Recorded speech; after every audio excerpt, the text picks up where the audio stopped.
বন্ধুরা, welcome back to my channel. আশা করি তোমরা সকলে খুব ভালো আছো।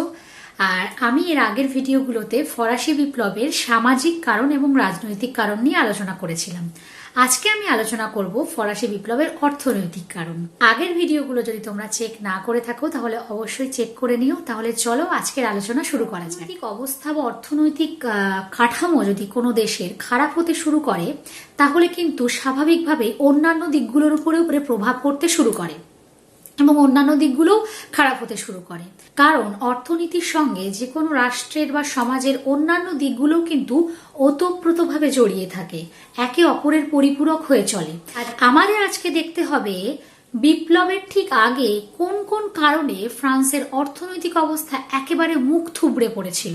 কয়েকটা উল্লেখযোগ্য কারণ হলো, ফ্রান্সের সামুদ্রিক বাণিজ্য মোটামুটি বা বহির্বাণিজ্য ঠিকঠাক চললেও অভ্যন্তরীণ যে শিল্প বা বাণিজ্য তার অবস্থা কিন্তু খুব একটা ভালো ছিল না। এই অভ্যন্তরীণ যে ব্যবসা বাণিজ্য ভালো না থাকার জন্য যে কারণগুলো উল্লেখযোগ্য সেগুলো হলো, প্রথম যেটা বাধা সেটা হচ্ছে ফ্রান্সের অভ্যন্তরে মানে ফ্রান্সের দেশের মধ্যেই শুল্কের একটা বাধা। এক একটা জায়গায় এক এক রকমের শুল্ক প্রচলন ছিল।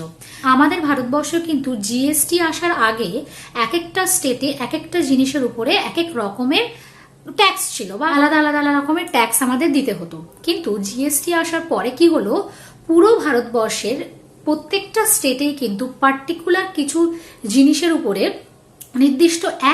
নির্দিষ্ট পরিমাণ বা একই রকমের ট্যাক্স আমাদের দিতে হয়।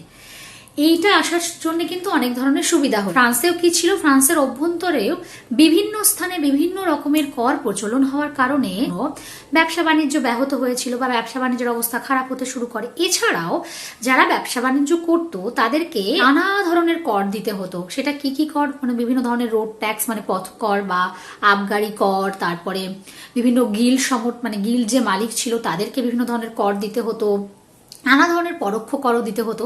ফ্রান্সের মানে শহরের রাস্তাঘাট খুব সুন্দর এবং মসৃণ থাকলেও গ্রামের রাস্তাঘাট এবং গ্রাম থেকে শহরে আসার যে সংযোগ রক্ষাকারী বা যোগাযোগ রাখার যে রাস্তাগুলো সেগুলো ছিল অত্যন্ত খারাপ অবস্থা। এবং এত করুণ দুর্দশা ছিল রাস্তাঘাটে যে মানুষ গ্রাম থেকে, দেখো গ্রামে চাষবাস করে তার জন্য তো একটা উপযুক্ত মার্কেট দরকার যেখানে গিয়ে তারা পণ্যটাকে বিক্রি করবে বা জিনিসপত্রগুলোকে বিক্রি করবে। এবার তারা ওই রাস্তাঘাট খারাপ হওয়ার দরুন উপযুক্ত বাজারের একটা অভাব ছিল না, যে কোথায় গিয়ে বিক্রি করব আমরা, যোগাযোগ অবস্থায় বা রাস্তাঘাটে তো এত খারাপ। সেই জন্যে গ্রামের যে উৎপাদক গোষ্ঠী বা কৃষক যারা, তারা কিন্তু অটোমেটিকলি উৎপাদনে তাদের উৎসাহ হারিয়ে যেত বা কোনো আগ্রহ পেত না এই রাস্তাঘাট খারাপ হওয়ার দরুন। আর এই ব্যাপারে কিন্তু সরকার সেরকম ভাবে কোনো উদ্যোগ গ্রহণও করেছে। ফ্রান্সের উৎপাদন ব্যবস্থা ছিল মধ্যযুগীয় ধ্যান ধারণায় বিশ্বাসী। কেননা এই সময় দেখা গেছে যে বিজ্ঞান প্রযুক্তি অনেক এগিয়ে গেছে। ইউরোপের অন্যান্য দেশগুলো এইগুলোর উপর নির্ভর করে বিজ্ঞান প্রযুক্তি, নানা ধরনের নতুন নতুন যন্ত্রপাতি এগুলোর ব্যবহার করে তাদের উৎপাদন ব্যবস্থা, কৃষিকাজ, শিল্প সমস্ত দিক থেকে তারা উন্নতি লাভ করেছে। কিন্তু ফ্রান্সের যে ছোট ছোট শিল্প কলকারখানার মালিকরা ছিল তারা কিন্তু এই উন্নত প্রযুক্তি ব্যাপারটাকে তারা অ্যাডপ্ট করতে পারেনি বা খুব সহজে তারা গ্রহণও করতে পারেনি বা প্রয়োগও করতে পারেনি, যার জন্য কিন্তু ফ্রান্সের উৎপাদন ব্যবস্থার দিক থেকে বা শিল্পের দিক থেকে অনেক বেশি পিছিয়ে থাকতে হয়েছে। এবং সরকার কিন্তু এই ব্যাপারটা সম্পর্কে বেশ সচেতন ছিল, কিন্তু কার্যকরী কোনো উদ্যোগ গ্রহণ করতে পারেনি বা সরকারের তরফ থেকে কোনো রকমের পদক্ষেপ সেভাবে নেওয়া হয়নি। তো এই গেল যে এই সমস্ত কারণে কিন্তু ফ্রান্সের উৎপাদন ব্যবস্থা বলো বা শিল্প বলো, ব্যবসা বাণিজ্য বলো অনেক বাধাপ্রাপ্ত হয়েছে। সেই জন্য অর্থনৈতিক দিক থেকে তারা মানে একদম অটোমেটিকলি পিছিয়েই থাকতে হয়েছে। ফ্রান্সের অর্থনৈতিক অবস্থা যে খুব খারাপ হয়ে গেছিল তার অন্যতম একটা প্রধান কারণ ছিল যুদ্ধজনিত ব্যয় বা যুদ্ধের জন্য ভুরি ভুরি টাকার খরচ। দেখো সত্যি কথা বলতে কি, ফ্রান্স ঠিক এই সময় আমি রাজাদের দায়িত্ব রাজনৈতিক কারণ আলোচনা করার সময় বলেছিলাম, ফ্রান্স এই সময় বেশ কয়েকটা যুদ্ধে জড়িয়ে পড়ে। সেটা কোন কোন যুদ্ধ? অস্ট্রিয়ার উত্তরাধিকার সংক্রান্ত যুদ্ধ এবং আমেরিকার স্বাধীনতা যুদ্ধ। প্রথমত পঞ্চদশ লুই একটা ভ্রান্ত যুদ্ধ, যেটা হচ্ছে অস্ট্রিয়ার উত্তরাধিকার সংক্রান্ত যুদ্ধে ফ্রান্সকে জড়িয়ে দেয়, যার জন্য প্রচুর টাকা খরচ হয়, কোটি কোটি টাকার খরচ হয়। এবং এই যুদ্ধ থেকে ফ্রান্স সত্যি লাভবান হতে পারেনি, মানে ফ্রান্সের কোনো লাভ হয়নি। পঞ্চদশ লুইয়ের পরে ষোড়শ লুই যখন আসলেন তিনি তখন বুঝেছিলেন যে ফ্রান্সের রাজকোষ পুরোপুরিভাবে শূন্য এবং তার মন্ত্রী মানে ষোড়শ লুইয়ের মন্ত্রী তুর্গো 1774 খ্রিস্টাব্দে রাজা ষোড়শ লুইকে সাবধান করে একবার সাবধান বাণীও দিয়েছিলেন, একবার বলেও ছিলেন যে আর একটা কামান দাগলে কিন্তু রাষ্ট্র একেবারেই দেউলিয়া হয়ে যাবে, মানে ফ্রান্স দেউলিয়া হয়ে উঠবে। সুতরাং তার মানে দেখো, আর একটা কামান দাগার মানে আর একটা কোনো যুদ্ধে যদি আমরা জড়িয়ে পড়ি বা ফ্রান্স যদি জড়িয়ে পড়ে, তাহলে কিন্তু ফ্রান্সের অর্থনীতি একেবারে মুখ থুবড়ে পড়বে। তো তা সত্ত্বেও উল্টে ষোড়শ লুই এ ব্যাপারে সচেতন না হয়ে কি করলেন, আবার একটা যুদ্ধে জড়িয়ে পড়লেন। কোন যুদ্ধ? আমেরিকা স্বাধীনতা যুদ্ধ। আমেরিকা স্বাধীনতা যুদ্ধে জড়িয়ে ফ্রান্সের টোটাল খরচ হয়েছিল 180 থেকে প্রায় 200 কোটি টাকা, 200 কোটি লিভ্রো। ঠিক আছে, তো এই যে একটা বিপুল পরিমাণ অর্থের যে খরচ হলো শুধুমাত্র যুদ্ধের ওই পার্টিকুলার ওই যুদ্ধটার জন্য, সেই যুদ্ধেও কিন্তু ফ্রান্সের সত্যিই কোনো উপকার হয়নি, ফ্রান্সের লাভও হয়নি কোনো। উল্টে কি হলো, এই যে যুদ্ধের জন্য যে টাকাটা তাদের খরচ হলো, সেই টাকাটা কোথা থেকে নিল? পুরোটাই ঋণ নেওয়া হলো, মানে বাজার থেকে ঋণ গ্রহণ করা হলো, অন্য দেশ থেকে ঋণ গ্রহণ করা হলো। এই ঋণের মানে কোনো একটা যদি কেউ ঋণ নেয় বা কোনো ধার নেয়, সেই যে ধার শোধ করতে করতে করতে ফ্রান্সের রাজকোষ একেবারে শূন্য হয়ে গেল, এবং ফ্রান্স যে পঙ্গু হতে শুরু করলো বা পঙ্গু হয়ে পড়লো, সেটা থেকে কিন্তু নিজেকে আর মুক্ত করতে পারলো না। মানে দুটো ভ্রান্ত যুদ্ধে জড়িয়ে পড়ে যুদ্ধজনিত প্রচুর পরিমাণে খরচ হয়ে যায়, যেটা কিন্তু ফ্রান্সের অর্থনীতিকে খারাপ হতে অনেকটাই সাহায্য করেছিল বা ত্বরান্বিত করেছিল। থার্ড পয়েন্ট ছিল বৈষম্যমূলক কর ব্যবস্থা। ফ্রান্সের অর্থনীতিতে একটা বৈষম্যমূলক কর ব্যবস্থার প্রচলন ছিল। সামাজিক কারণ আলোচনার সময় আমি কিন্তু বলেছিলাম ফ্রান্সের সমাজ দুটো শ্রেণীতে বিভক্ত ছিল, একটা হচ্ছে অধিকারভোগী আর একটা হচ্ছে অধিকারবিহীন। অর্থাৎ প্রথম এবং দ্বিতীয় সম্প্রদায়, যাজক এবং অভিজাতরা ছিল অধিকারভোগী এবং তৃতীয় সম্প্রদায় ছিল পুরোপুরি অধিকারবিহীন। অথচ এই রাষ্ট্রের প্রায় টোটাল রাজস্বের, মানে মোট রাজস্বের 96% রাজস্বের ভার বা করের ভার কিন্তু কাদের উপর ছিল? তৃতীয় শ্রেণীর উপর।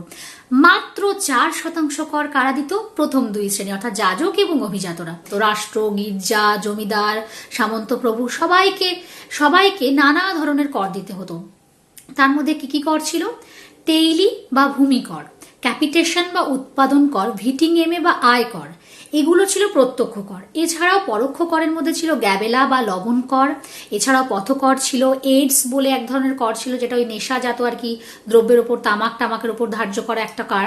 এছাড়াও একটা ভয়ঙ্কর কর ছিল, সেটা তৃতীয় শ্রেণীর মানুষকে দিতে হতো। সেটা কি? রাষ্ট্রের হয়ে বাধ্যতামূলক বেগার শ্রম দান। মানে কোনো ধরো সরকারি কাজকর্ম চলছে, অর্থাৎ সরকারি রাস্তাঘাট নির্মাণ চলছে, সরকারি কোনো বিল্ডিং নির্মাণ হচ্ছে বা কোনো ব্রিজ নির্মাণ হচ্ছে, সেখানে তৃতীয় শ্রেণীর মানুষকে কি করতো? বেগার শ্রম দিতে হতো। মানে তার বিনিময়ে তুমি, মানে সেই দিনটা যে তুমি সারাদিন পরিশ্রম করলে বা যে শ্রমটা দিলে, তার বিনিময়ে তুমি কোনো টাকা পয়সাও পাবে না, তুমি কোনো খাবারও পাবে না, বা রাষ্ট্রের দিক থেকে কোনো সুযোগ সুবিধাও পাবে না। এই বেগার শ্রম দান, এটা ছিল বাধ্যতামূলক, দিতেই হতো। এটাকে বলা হতো, এই করটাকে বলা হতো করভি। তো এই যে এই সমস্ত করের বোঝা মিটিয়ে, সত্যি কথা বলতে কি, মানে তোমার এই কৃষক এবং শ্রমিকদের হাতে যে টাকাটা থাকতো, সেটা দিয়ে কিন্তু তাদের সংসার চালানো বা পেট চালানো সম্ভব হতো না। রাষ্ট্রের এই যে অর্থনৈতিক অবস্থা খারাপ, মানে রাজকোষ দিনের পর দিন মানে শূন্য হতে থাকছে, রাষ্ট্র দেউলিয়া হতে শুরু করছে, এই সময় এসে দাঁড়িয়েও কিন্তু প্রথম দুই শ্রেণী এগিয়ে আসেনি রাষ্ট্রকে ভালো জায়গায় পৌঁছানোর জন্য, বা তারা কিন্তু কোনো অর্থনৈতিক দায়িত্ব নেয়নি। এবং রাজাও কিন্তু এই ব্যাপারটা, মানে এই যে দুটো শ্রেণীর উপর করের বোঝা চাপাবে, সেই ব্যাপারেও কোনো দৃঢ়তা দেখাতে পারেনি। যখন দেখাতে চাইলো তখনই কিন্তু বিপ্লব শুরু হয়ে গেল। তো যাই হোক, সেটা আমরা পরে আলোচনা করব। একটা দেশ, পুরো দেশ চালানোর জন্য যে অর্থটা দরকার, তার বেশিরভাগটাই দিচ্ছেন কারা? একটা শ্রেণীর মানুষ, মানে তৃতীয় শ্রেণীর মানুষ। তোমাদের কি মনে হয়, এই উপরের মানে দুটো শ্রেণী, মানে তোমার যাজক এবং অভিজাত সম্প্রদায় যদি তা একটুও করের বোঝাটা নিজেদের কাঁধে নিত, তাহলে কিন্তু ফ্রান্সের যে অর্থনৈতিক সংকট, সেটা কিন্তু কমতো বই বাড়তো না। কিছুটা হলেও তো এই সংকটটা কাটিয়ে উঠতে পারতো, কিন্তু সেটা কিন্তু ছিল না। তারা কিন্তু রিল্যাক্সে ছিল, বহাল তবিয়াতে ছিল, তাদের উপর কোনো প্রভাবই পড়লো না। দেশের এই খারাপ অবস্থা, অর্থনৈতিক অবস্থা ধসে পড়ছে, শিল্পের অবস্থা খারাপ, তাদের উপর কোনো প্রভাব পড়েনি। এরপরে যে পয়েন্টটা আলোচনা করব, সেটা হচ্ছে রাজা রানী, অর্থাৎ রাজ পরিবারের অপরিমিত বিলাস ব্যসন জীবন। ফ্রান্সের এই যে একটা অর্থনৈতিক সংকট বা খারাপ অবস্থা, পুরো ঋণের ওপরে দাঁড়িয়ে দেশটাকে চলতে হচ্ছে, ঠিক সেই সময় দাঁড়িয়েও তোমরা যদি দেখো ভার্সাইয়ের রাজসভা বলো বা রাজা রানীদের জীবনযাত্রা, তাদের জাঁকজমকপূর্ণ জীবন, অপরিমিত বিলাস ব্যসন জীবনযাপন, সেটাতে কিন্তু কোনো ঘাটতি বা কমতি ছিল না। ঠিক আছে, মানে ওনারা এই এই মানে এই আদর্শে বিশ্বাসী ছিলেন যে ওই চারবাকদের মতো ঋণ করে হলেও ঘি খাও, ঠিক আছে, মানে ঋণের পয়সা দিয়ে তারা এত জাঁকজমকভাবে জীবনযাত্রা করতেন যে সেটা কল্পনার বাইরে ছিল, মানে আমরা সাধারণ মানুষরা সেটা কল্পনা করতে পারবো না।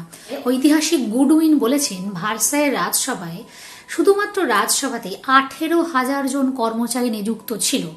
সত্যি কথা বলতে কি, এই মানুষগুলোর প্রকৃত অর্থে সেভাবে কোনো কাজ ছিল না, মানে তারা এতগুলো মানুষকে তো রাখতে গেলে স্যালারি দিতে হয়, এই টাকাটা পুরো অকারণ খরচ হতো। মানে প্রকৃত অর্থে রাষ্ট্রের জন্য যারা কোনো কাজ করে না, রাষ্ট্রকে যারা কোনো সেবা দেয় না, তাদের পিছনে এই যে দিনের পর দিন টাকাটা খরচ হচ্ছে সেটা পুরোটাই অকারণ। রানীর নিজের খাস চাকরের সংখ্যা ছিল, মানে নিজের ব্যক্তিগত চাকরের বা কর্মচারীর সংখ্যা ছিল 500 জন, মানে আমরা ভাবতেও পারবো না, কল্পনার বাইরে। তো এই রকম একটা জাঁকজমকপূর্ণ জীবনযাপনের জন্য তো প্রচুর অর্থের প্রয়োজন, অর্থ ছাড়া তো সেটা সম্ভব নয়। সে অর্থটা আসছে কোথা থেকে? ওই ঋণের থেকেই আসছে, বা দেশের সাধারণ মানুষরা যেখানে খেতে পাচ্ছে না, তো সেই টাকা দিয়ে তো এরা এত অপরিমিত বা এত চরম বিলাসিতার সাথে জীবনযাপনটা করতে পারছে। এটাও একটা কারণ কিন্তু ফ্রান্সের অর্থনৈতিক অবস্থা খারাপ হওয়ার জন্য। যাতে আরও একটা কারণ হলো ফ্রান্সের জনসংখ্যা বৃদ্ধি। পুরো অষ্টাদশ শতক জুড়ে ফ্রান্সের জনসংখ্যা এত পরিমাণ বৃদ্ধি পায় যে 1789 খ্রিস্টাব্দে এসে দাঁড়িয়ে ফ্রান্সের জনসংখ্যা 2.5 কোটিতে পৌঁছায়। সেই দিক আবার তার সাথে সাথে কি হয়, মুদ্রার মূল্য হ্রাস পেয়ে যায়। দেখা গেল যে ফ্রান্সের যে জিনিসপত্র, সেই জিনিসপত্রের দাম বা প্রতিদিনকার যে খাবার দাবার দ্রব্যমূল্যের দাম প্রায় 60 থেকে 65% বৃদ্ধি পায়। উল্টে সাধারণ মানুষ বা কর্মচারীদের যে মজুরি সেটা বৃদ্ধি পায় মাত্র 20%। এবার দেখো, জিনিসপত্রের দাম বাড়ছে অথচ আমাদের চাকরির বা আমাদের যে মাইনে বা আমাদের টাকার কোনো ইনকাম নেই, সেটা দিনের পর দিন কমতে থাকছে। তাহলে কি হলো, সাধারণ মানুষ মানে বাজারে গিয়ে যে কিনবে সেই ক্রয় ক্ষমতা তাদের আয়ত্তের বাইরে বেরিয়ে গেল, মানে তাদের ক্রয় ক্ষমতা কমতে থাকলো, মানে টাকার ইনকাম নেই অথচ জিনিসপত্রের দাম বেড়ে যাচ্ছে। তাহলে মানুষ কিনবেটা কোথা থেকে, কিনবে কি করে? তো দেখা গেল এই রকম একটা জটিল পরিস্থিতিতে এই মুদ্রার মূল্য হ্রাস পাওয়া, জনসংখ্যা বৃদ্ধি পাওয়া, সব মিলিয়ে না ফ্রান্সের অবস্থা মানে ঘেটে ঘ। তো এই সময় দাঁড়িয়ে ফ্রান্সের গ্রামগুলিতে রীতিমতো রুটির দাঙ্গা শুরু হয়ে যায়, মানে একটু রুটি বা একটু খাবারের জন্য মানুষ দাঙ্গা মানে দাঙ্গা বাঁধিয়ে দেয়। আর এছাড়া অসংখ্য অসংখ্য ক্ষুধার্ত মানুষ তারা গ্রাম ছেড়ে শহরের পথে চলে আসে। শহরও কিন্তু তাদের কোনো সমস্যার সমাধান করতে পারেনি। ফ্রান্সের এই যে একটা অর্থনৈতিক সংকট, অর্থনৈতিক বিপর্যয়, সেটা ষোড়শোলই খুব ভালো করে বুঝতে পারলেন, উপলব্ধি করতে পারলেন। ঠিক এই সময় এসে দাঁড়িয়ে যেটা এত বছর ধরে হওয়া উচিত ছিল, অনেক বছর আগে সেটা তারা বন্ধ করে রেখেছিলেন, সেই স্টেটস জেনারেল যেটা 175 বছর ধরে বন্ধ হয়েছিল, সেই স্টেটস জেনারেল সভার আহ্বান জানালেন। তিনি বললেন একটা অধিবেশন করা প্রয়োজন, যাতে কিভাবে এই ফ্রান্সের এই যে অর্থনৈতিক সংকট এটা থেকে কাটিয়ে ওঠা যায়, কিভাবে মানুষের পাশে দাঁড়ানো যায় বা রাষ্ট্রকে ভালো জায়গায় নিয়ে আসা যায়। দেখো 175 বছর যে অধিবেশন বন্ধ ছিল, সেটা 175 বছর পর যখন ডাকা হবে, যে পরিস্থিতিতে ডাকা হলো সেই পরিস্থিতিটা তো সেই আগের মতো আর নেই, তাই নয় কি? তো এই পরিস্থিতিতে এসে দাঁড়িয়ে তৃতীয় শ্রেণীর মানুষরা কিন্তু দুটো দাবি জানালেন। সেটা কি? আগে ছিল যে এই যে অধিবেশনটা হতো স্টেটস জেনারেলের, সেখানে প্রত্যেকটা সম্প্রদায় আলাদা আলাদা ঘরে বসতো, ঠিক আছে, মানে যাজকরা আলাদা ঘরে, অভিজাতরা আলাদা ঘরে এবং তৃতীয় সম্প্রদায় আলাদা ঘরে, আলাদা আলাদা কক্ষে তাদের বসার জায়গা ছিল। এবং আর একটা কি ছিল, মাথা পিছু ভোট ছিল না, সম্প্রদায় পিছু ভোট ছিল। মানে যাজক শ্রেণীর জন্য একটা ভোট, অভিজাত শ্রেণীর জন্য একটা ভোট এবং তৃতীয় সম্প্রদায় সবার জন্য একটা ভোট। অথচ তৃতীয় সম্প্রদায়ের মানুষের সংখ্যা কিন্তু বেশি। তখন দেখা গেল এই উপরের দুটো শ্রেণী অর্থাৎ যাজক এবং অভিজাতের স্বার্থ তো সবসময় এক, তারা অধিকারভোগী বা সুযোগ সন্ধানী মানুষ। তারা এর আগের যে অধিবেশনগুলো হয়েছে, প্রত্যেকটা অধিবেশনে যে কোনো দাবি দাওয়া বলো বা যে কোনো কাজকর্ম বলো, তাদের দাবি জিতে যায়, মানে প্রথম দুটো শ্রেণী জিতে যায়। তৃতীয় সম্প্রদায় এসে কিন্তু এই ব্যাপারটাতে প্রতিবাদ জানালো, তারা দাবি জানালো না, এবার কিন্তু আর সেটা হবে না। এবার যদি এই অধিবেশন ডাকতেই হয় বা স্টেটস জেনারেল বা জাতীয় প্রতিনিধি সভার মাধ্যমে যদি ফ্রান্সকে পরিচালিত হতেই হয়, তাহলে আমাদের দুটো এই দাবি মানতে হবে। কি দাবি? সবাইকে একটা ঘরে বসে দিতে হবে, আর দ্বিতীয় কি, সম্প্রদায় পিছু নয়, মাথা পিছু ভোট করতে হবে। যে একটা সম্প্রদায়ের জন্য একটা ভোট, সেটা হবে না। যত মানুষের যত প্রতিনিধি সংখ্যা, প্রতিনিধিদের সবাইকে ভোট দেওয়ার অধিকার দিতে হবে, ঠিক আছে। তো এই দুটো দাবি যেই জানালো, তখনই রাজা, যাজক, অভিজাত এনারা গেলেন বিপাকে পড়ে, আর তখনই শুরু হয়ে গেল বিপ্লব। বিভিন্ন ভয়ঙ্কর ইন্টারেস্টিং ঘটনার মধ্যে দিয়ে ধীরে ধীরে বিপ্লব এগোতে থাকে। আর সেই এগোনোর কথাগুলো বা বাস্তবগুলো আমি ধীরে ধীরে ধীরে ধীরে আলোচনা করব পরবর্তী ভিডিওগুলোতে। এই ফরাসি বিপ্লব সৃষ্টিতে যে যে কারণগুলো সাহায্য করেছিল বা ত্বরান্বিত করেছিল ফরাসি বিপ্লবকে, সবকটাই মোটামুটি আলোচনা করলাম। রাজনৈতিক কারণ, সামাজিক কারণ, অর্থনৈতিক কারণ শেষ হলো। এবার দেখো, সবশেষে কথা বলতে হয় যে ফরাসি বিপ্লব এমন একটা বিপ্লব যে বিপ্লব শুধুমাত্র সেই ফ্রান্সের দেশের ক্ষেত্রে নয়, মানে তুমি এর পরে যখন ঘটনাগুলো আলোচনা করা হবে দেখবে কিছু দিনের মধ্যেই মানুষের প্রতিবাদ, মানুষের বিভৎসতা, হিংস্রতার মধ্যে দিয়ে মানে ফ্রান্সের যে কাঠামো সেটা পুরোপুরি চেঞ্জ হয়ে যাবে। যে পরিবর্তনটা আসলো সেই পরিবর্তন শুধু ফ্রান্সের জন্য নয়, সারা ইউরোপ তথা বিশ্ববাসীর মধ্যে একটা নতুন চিন্তা এবং চেতনার একটা সঞ্চার ঘটালো এবং মানুষ বুঝতে শিখলো যে নিজের স্বাধীনতা এবং নিজের অধিকারের জন্য নিজেদেরকেই লড়াই করতে হয়, নিজেদেরকেই প্রতিবাদ জানাতে হয়। লড়াই বা প্রতিবাদ বা আন্দোলন যদি করা হয় তাহলে কিন্তু একটা না একটা সময় সেই আমরা যে দাবিটা জানাচ্ছি তার জন্য কিন্তু আমরা সফল হবই। এবং পুরো পৃথিবীতে কিন্তু সাম্য, মৈত্রী, স্বাধীনতার বাণী প্রচার করেছিল এই বিপ্লব। এবং এই বিপ্লব কিন্তু শুধুমাত্র মানে একটা কারণে হলো না। আমরা যে এতগুলো কারণ আলোচনা করলাম তাহলে তুমি দেখতে পাবে যে জনগণের মনে যে একটা জনরোষ বা জন অসন্তোষ, সেটা কিন্তু অনেকগুলো কারণ এবং অনেক দিন থেকে চলে আসছে। চলো, ফরাসি বিপ্লবের আলোচনা এখানেই শেষ করা হলো। তাহলে নেক্সট দিন দেখা হবে নেক্সট ভিডিওর সাথে। যদি ভিডিওটা ভালো লাগে বা আজকের এই আলোচনা যদি ভালো লাগে তাহলে অবশ্যই একটা লাইক করো, শেয়ার করো, কমেন্ট করে জানিও।